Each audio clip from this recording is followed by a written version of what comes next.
Vous le savez déjà, mais Voldemort, c'est un sorcier fictif et maléfique qui avait infiltré le plus haut niveau de l'État pour prendre le pouvoir, et qui avait surtout la capacité de survivre grâce à l'usage de ses reliques de la mort. J'aimerais que ce personnage et ses objets maléfiques ne soient que l'œuvre de l'imagination d'une romancière de génie, mais malheureusement, l'étude de l'histoire la plus stricte m'a fait faire de terribles découvertes. Aujourd'hui, nous partons vers un voyage horrifique mais bien historique, où Voldemort rencontre la terrifiante sorcellerie du monde réel.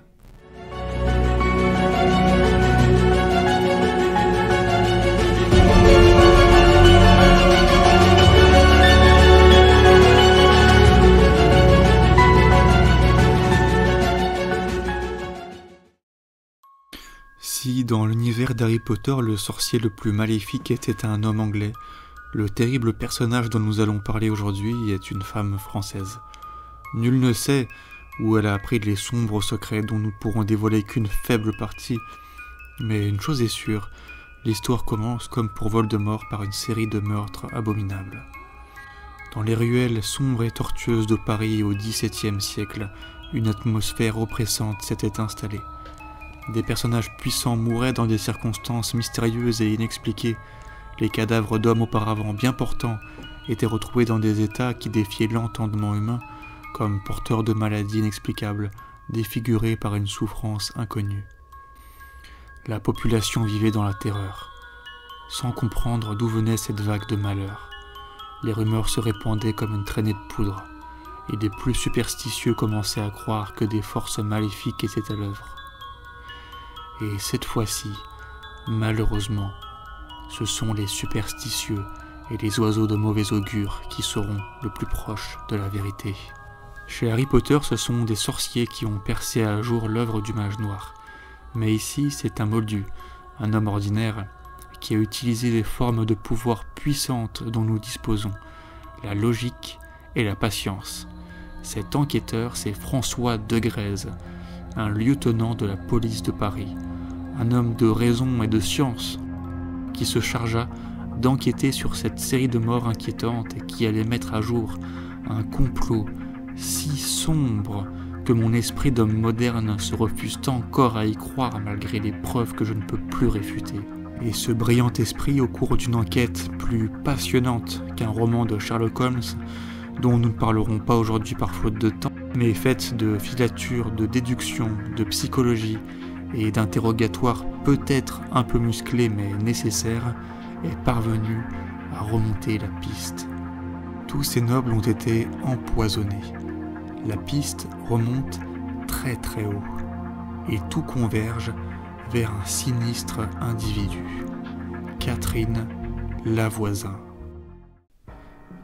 Et c'est là, mes amis, que l'histoire devient un peu effrayante, car là où Voldemort infiltrait le ministère de la magie en y plaçant ses sbires, la maléfique sorcière française Catherine Monvoisin, dite Lavoisin, avait infiltré le cœur même du lieu du pouvoir le plus puissant de l'époque, peut-être le plus puissant de notre histoire même, la cour royale de l'illustre roi Louis XIV.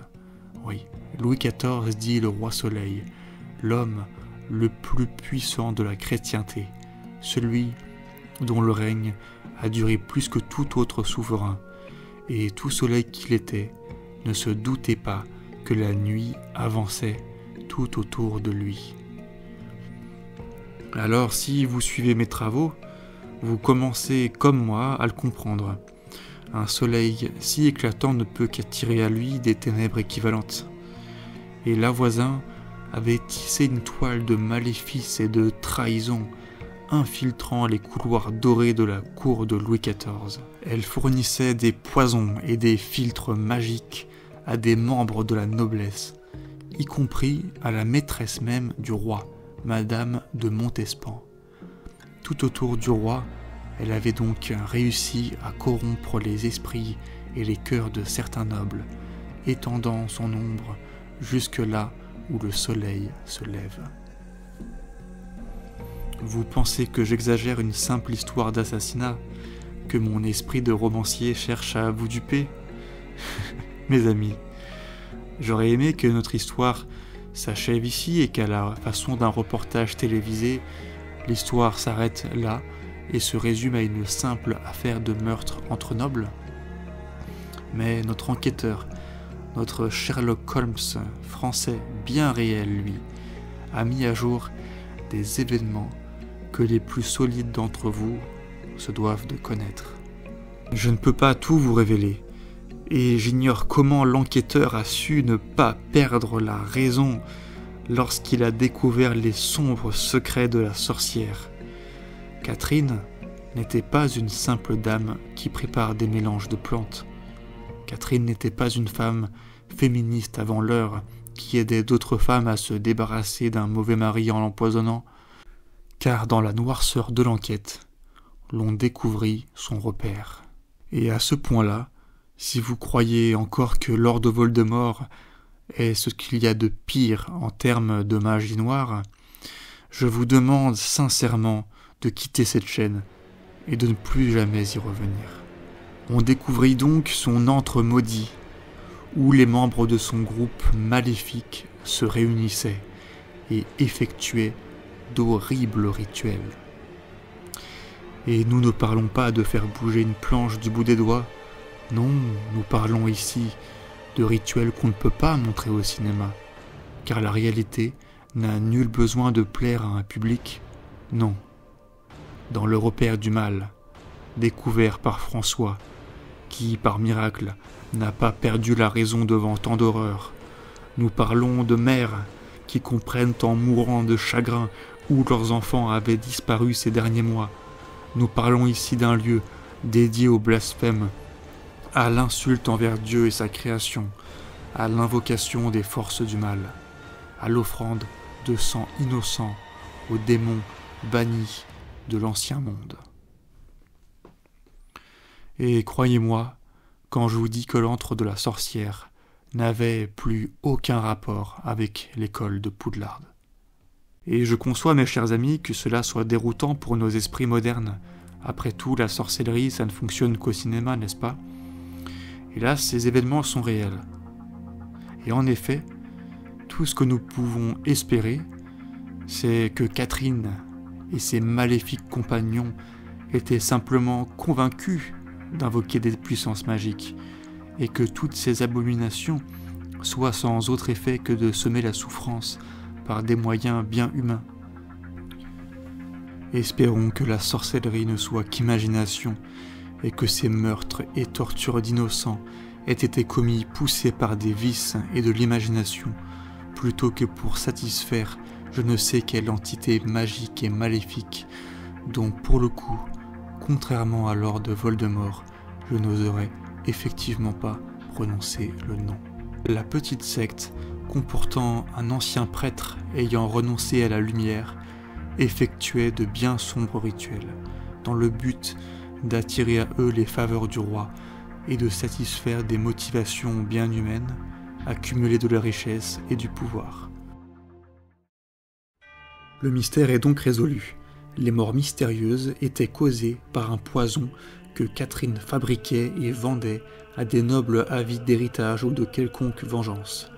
La mort était souvent déclenchée par le rire de l'empoisonné au cours d'un repas, renforçant l'effroi et le caractère magique suscité par la vision d'homme passant du rire à une mort atroce en quelques instants. Puis, gagnant en influence et s'enfonçant dans des pratiques démoniaques, elle fit donc ce qu'on appelle du commerce avec les démons. En échange de sacrifices d'innocents lors de ces messes noires, elle demandait aux forces démoniaques de manipuler des esprits. Et plus la personne à manipuler était importante, plus le prix en sang à payer était considérable. Je vous laisse donc deviner quel genre de prix a dû être offert pour que Madame de Montespan soit la favorite du roi Soleil. Et oui, les filtres d'amour vendus par la sorcière nécessitaient bien davantage qu'une simple mèche de cheveux de l'être aimé. Et avant que François ne dévoile ce complot, l'influence de Catherine était tentaculaire sur la cour du roi, à croire que ses adeptes et ses clients étaient bien satisfaits de ses services. Et l'histoire ne s'achève toujours pas ici. Vous vous souvenez de ce petit prestidigitateur de Lord Voldemort, ces Horcruxes, reliques de la mort? Et nous y venons. Il s'avère qu'à travers notre histoire, de trop nombreuses femmes aient été la cible de la folie des hommes, qui les traitèrent de sorcières à tort et mirent des innocentes sur le bûcher.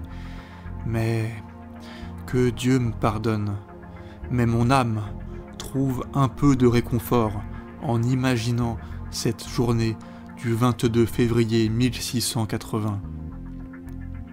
Cette journée où, après un procès qui révéla des détails bien plus horribles que tout ce que nous avons raconté ici, la sorcière et ses complices furent menés sur cette place aujourd'hui si belle que nul ne peut imaginer les horreurs qui s'y sont produites, la place de l'hôtel de ville de Paris. Et, dans les flammes du bûcher, la sorcière et ses sombres serviteurs illuminèrent le ciel, satisfaits de cette justice rendue devant une foule de gens priant pour que cesse à jamais tout ce mal. Et encore une fois, l'histoire pourrait s'arrêter ici, mais je me devais de finir sur cette dernière information trop troublante pour qu'elle soit juste oubliée dans les recoins de vieux ouvrages et anciens rapports d'experts datant d'un autre millénaire. Peut-être aurons-nous un jour besoin d'un nouvel enquêteur comme François de Grèze, et j'espère lui faciliter la tâche et apporter mon aide, tant que mon esprit est assez fort pour comprendre ces terribles événements. Car après cette journée, les Parisiens essayèrent de continuer leur vie comme avant, d'aller à l'église le dimanche matin en faisant comme si Dieu ne les avait pas abandonnés, en faisant comme si la demande « Seigneur, délivre-nous du mal » fonctionnait toujours aussi bien. Mais quelque chose avait changé. L'ombre de la mort planait toujours. Probablement était-ce leur imagination, mais les braves gens, les bons sujets du roi, sentaient que le royaume de Clovis baignait toujours dans les ténèbres. Les détails se sont perdus avec le temps, mais l'on murmurait que les pouvoirs maléfiques de la sorcière frappaient d'autant plus fort le monde, et que le bûcher, en détruisant son corps, avait libéré son esprit, un esprit si alourdi par le poids de l'innommable qu'il n'avait pu monter au ciel, était toujours présent et maudissait de toute sa puissance les braves gens qu'il avait jugés, comme si les ténèbres ne s'étaient pas dissipées. La populace et la justice durent se rendre à l'évidence. Dans ces affaires singulières, les pièces à conviction ne pouvaient pas être gardées sous scellés dans un palais de justice. Ainsi, les affaires de la sorcière furent purifiées par la prière des prêtres, puis jetées au feu. Ses amulettes, ses grimoires, ses vêtements, ses outils, tout fut détruit. Et j'espère de toute mon âme que nos ancêtres, sans doute moins sages que nous et plus superstitieux, ont exagéré. J'espère que tout cela n'était que dans leur tête, et que c'est cette action qui leur a permis de tourner symboliquement la page.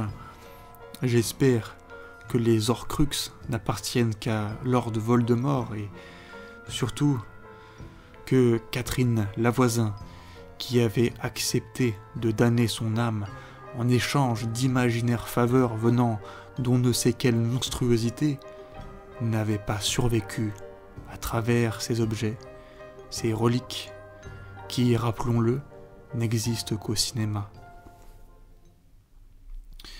Toujours est-il qu'ils l'ont fait. Toujours est-il qu'ils ont tout brûlé. Et si je ne peux pas savoir si les talismans de la sorcière lui avaient permis de persister, je ne peux qu'espérer que nos ancêtres n'aient absolument rien oublié.